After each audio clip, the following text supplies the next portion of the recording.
Bonjour à tous. Alors encore une fois, comme vous l'avez vu juste là, genre il y a 5 secondes, ou peut-être que vous le voyez encore, et que vous l'avez vu juste là dans le titre, je viens vous présenter mon point de lecture du mois de juillet. J'ai juste oublié 3 livres, voilà, comme ça ils sont en bas. Ce mois-ci, j'ai pas trop lu parce que j'ai eu un genre de petite panne de lecture à cause d'un livre que je voulais absolument lire et que j'ai pas pu terminer parce que il m'a ennuyé. Et je pense que c'est à cause du fait que j'ai vu le film, pardon. Bon, on va commencer tout de suite, comme ça vous savez de quoi je parle. Il s'agit de Cœur d'encre de Cornelia Funke. Donc celui-là, je l'ai... comment on dit? Je l'ai pris à la bibliothèque, voilà, je l'ai emprunté à la bibliothèque. J'ai enlevé un peu tout ça. Voilà. Et donc là, il y a mon petit marque-page magnétique. J'en suis arrivée à la page 363. Et il m'a un peu fatiguée, même si c'est un moment un peu plus sympa. Mais voilà, j'en pouvais plus, 363 pages où je m'ennuyais. Voilà. Mais en fait, je pense que c'est un très bon livre, hein. Franchement, j'aime toujours autant la plume de Cornelia Funke, vu que c'est la même auteure que Reckless. D'ailleurs, je vous avais dit que je voulais lire ça pendant que je vous avais parlé de Reckless au point lecture de mai-juin, je pense. Enfin, soit. Mais le truc, c'est que dans le film Cœur d'encre, rien ne se passe dans le même ordre que dans le livre. C'est-à-dire que pour moi, voilà, il devait se passer certaines choses, vu que j'ai vu le film avant, qui ne sont pas passées au bon moment et tout ça. Même si à la fin, la finalité est pareille, parce que oui, bon, ils vont pas changer la fin. Même si à la fin, c'est pareil, toutes les péripéties entre sont pas pareilles. Et vu que j'avais adoré le film, ça m'a dérangée. J'avais l'impression que le livre ne suivait pas le film, alors qu'en fait, c'est le contraire, vous voyez. Et voilà, c'est pour ça que ça m'a un peu arrêtée. Donc j'ai encore du temps pour le lire en fait, vu que là on est que le 21 juillet et que je suis censée le rendre le 5 août.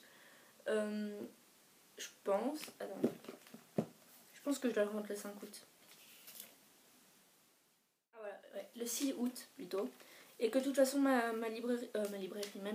médiathèque plutôt, est fermée jusqu'au 26 juillet. Comme j'ai encore 5 jours au minimum pour rendre ce livre, je pense que je vais essayer de continuer. Il y a une mouche!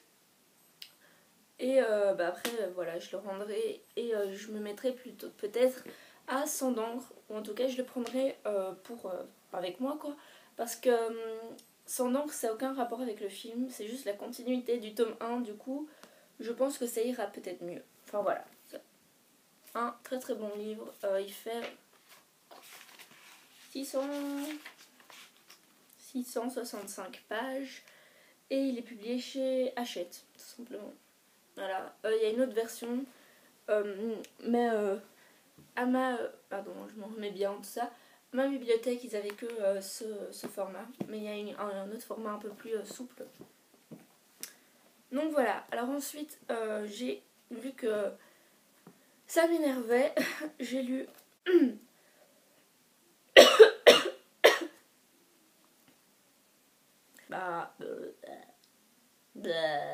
c'est bon.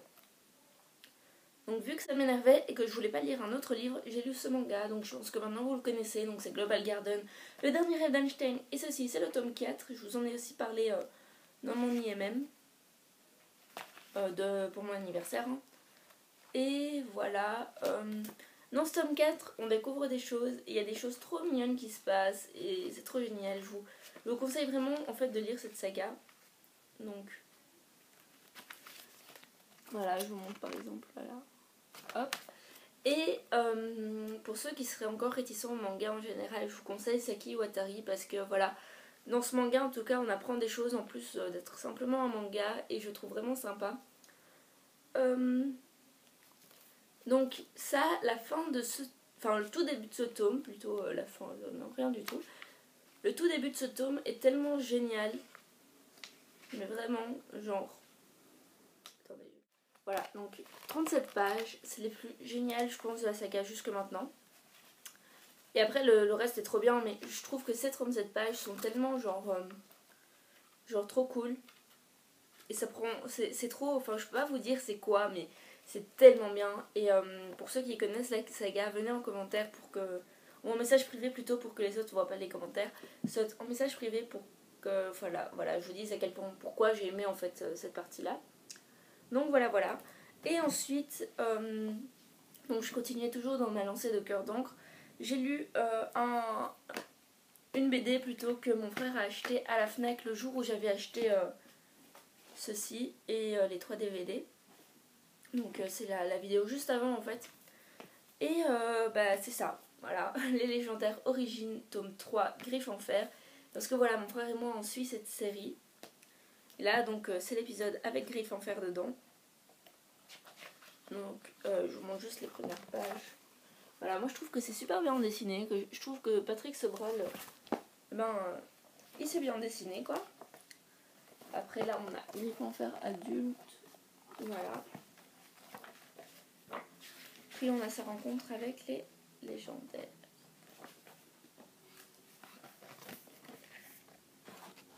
Oups. Donc voilà, là vous voyez Danaël, Jadina et Griffes en fer. Donc Griffes quoi. Et j'ai juste vous montré genre le meilleur ami de Griffes à ce moment-là. Genre quand il était petit. Parce que c'est Samael. Et que je suis genre trop tombée amoureuse de lui. Même si bon voilà. Je vais essayer de voir un truc où on le voit vraiment bien.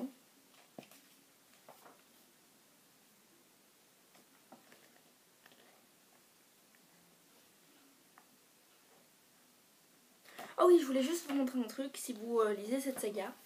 À ce moment, sur cette planche, c'est donc la planche 28, donc dans ce cadre, on a les princesses Disney. À savoir Jasmine, là on a Ariel ici, ça c'est Megara et ça c'est Aurore. Donc voilà, je voulais juste vous le dire. Par contre, elle, je sais pas du tout c'est qui. J'arrive pas à me rappeler quelle princesse a genre les cheveux un peu auburn comme ça. Ah, et j'ai oublié de vous dire Esmeralda. Oups. Esmeralda est juste là. Voilà.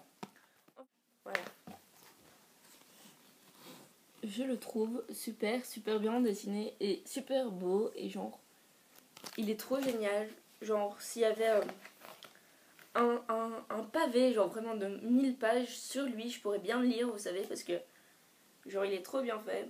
Et je pense que sur une couverture, il aurait trop bien donné. Genre, il est d'ailleurs là sur la couverture, mais bon, il n'est pas trop important. Il est là. Enfin voilà, donc je vous conseille vraiment les légendaires origines, donc le tome 3, tout comme en fait les légendaires normaux et les légendaires origines en général. Hein. Parce que voilà, j'aime beaucoup cet univers. Et il y a beaucoup de jeux de mots de l'auteur et beaucoup de choses cachées. Surtout voilà, dans les légendaires normaux, puisque là c'est que le tome 3, du coup on peut pas trop se faire un avis. Mais bon voilà, et une mouche. Ça va, il n'y a plus de mouches. Donc voilà, je vous conseille vraiment de lire cette série, cette saga, tout ça. Voilà, et donc maintenant je vais passer à ma lecture en cours. Il s'agit de A Gift to Remember de Melissa Hill plutôt. J'en suis au chapitre 2 seulement, page 16. Donc voilà, je pense... Ouais, je vous en ai parlé dans mon dernier IMM, donc la vidéo juste précédait celle-ci. Et voilà, donc j'en sais pas plus que ce que je vous avais dit dans l'IMM, donc je vous conseille d'y aller. Et puis maintenant, je vais vous présenter mes lectures en cours. Elles sont 4.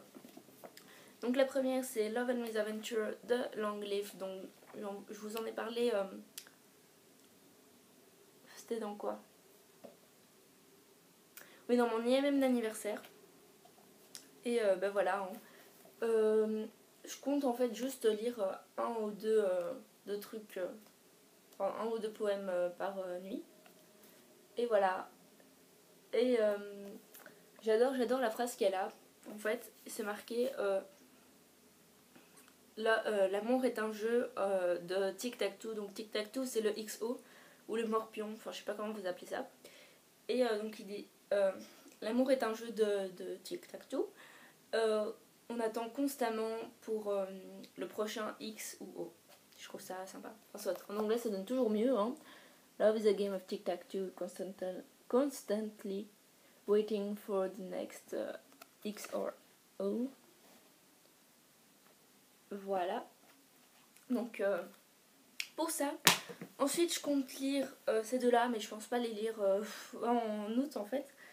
Je veux juste les lire très vite. Il s'agit de deux John Green que ma maman m'a ramené hier d'Espagne vu qu'elle est partie faire un voyage en Espagne. Donc bon, en gros pour dire que c'est l'auteur des Bajo de la misma Estrella, donc de Nos étoiles contraires. Donc ça c'est le théorème Catherine. Je sais qu'il n'a pas été trop aimé ce livre. Mais bon voilà, ma mère me l'a ramené. Donc El Teorema Catherine. Parce que vu qu'elle était en Espagne, elle m'a acheté des livres en espagnol. Et puis Ciudades de Papel. Donc Ciudades de Papel c'est Paper Town en anglais. Et en français je pense que c'est l'autre côté de Clara ou l'autre face de Clara. Ou une embrouille avec une fille qui s'appelle Clara et qui a genre deux côtés, deux visages. L'autre visage de Clara peut-être. Voilà, en gros ça n'a aucun rapport avec les noms espagnols et anglais. Donc voilà, Ciudades de Papel de John Green. Là-dessus il y avait ça, donc por el autor de Bajo de la misma Estrella. Donc voilà. D'ailleurs il nous montre même genre, la couverture de Bajo de la misma Estrella. Et je sais pas si vous avez remarqué, moi c'est comme ça que j'ai su que c'était un John Green parce que j'avais même pas encore lu. Je vois la façon dont c'est écrit et je me dis ça ressemble trop au John Green parce que enfin ouais, moi je l'ai en anglais de Fault in Our Stars et c'est aussi écrit vous voyez un peu comme si c'était du pastel et je me dis ça ressemble trop au John Green et tout. Puis je lis et je fais maman t'es trop forte. Et après quand je lui en parle de ça justement elle me dit que en fait elle avait pas du tout fait exprès. Donc là aussi c'est écrit un peu de la même façon et justement je pense qu'ils ont refait les couvertures juste ouais pour vous enfin pour que ça nous tape dans l'œil et que ça nous rappelle à enfin, pour que ça nous rappelle The Fault in Our Stars. Voilà, tout va bien. Donc je vais voir juste quand... Ouais, ça a été réédité en 2014 hein.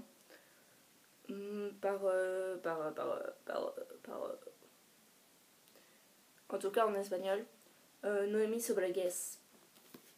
Enfin bon voilà, donc je vous les remontre. Donc c'est deux paperbacks et ils sont trop bien. Ils sont tout doux, genre les pages sont toutes douces. Et voilà. Et ensuite, le quatrième livre que je me prévois, c'est ceci, donc c'est Poison de Sarah Pinborough, je vous en parle plus. Voilà, hein, je pense que maintenant tout le monde connaît ce livre et la saga Les Contes des Royaumes. Donc voilà, je viens à la traîne à lire mon premier en juillet alors que tout le monde a fini la saga. Et voilà, c'est un livre que mon frère m'avait acheté pour mon anniversaire et donc j'ai hâte de lire. Hein. Je sais pas quoi vous dire d'autre, voilà, c'est une réécriture de conte de Blanche-Neige. Mais je pense que tout ça vous le savez déjà, du coup j'ai l'impression de me répéter par rapport aux autres. Et voilà, je vais le lire juste après avoir essayé de terminer Cœur d'encre, juste après Melissa Hill. Je vais lire ceci, ensuite je pense, celui-là il sera en cours hein, pendant que je lirai. Ensuite je lirai Sur la laisse des papels. Et si j'y arrive, je lirai El Teorema Catherine avant d'arriver en septembre. Punaise, on est déjà à la fin juillet. Bientôt fin du ramadan. Donc ouais, voilà. Je vais bientôt rentrer en réto. Tellement de joie. Donc je rentre en terminale en septembre pour celles qui ne sauraient pas. Pour celles et ceux qui ne sauraient pas. Et voilà. Je sais pas quoi dire d'autre, donc avant que ce moment de solitude s'amplifie, je vous dis à très bientôt pour de nouvelles aventures sur ma chaîne et sur mon blog et sur mon Instagram. Tout sera listé en barre d'infos, tout comme les titres que je vous ai présentés et c'est ça. Hein. J'espère qu'on sera de plus en plus sur ma chaîne, tout ça, et je vais encore me répéter, c'est-à-dire à très bientôt pour de nouvelles aventures sur ma chaine de Second Start to the Right. Bye.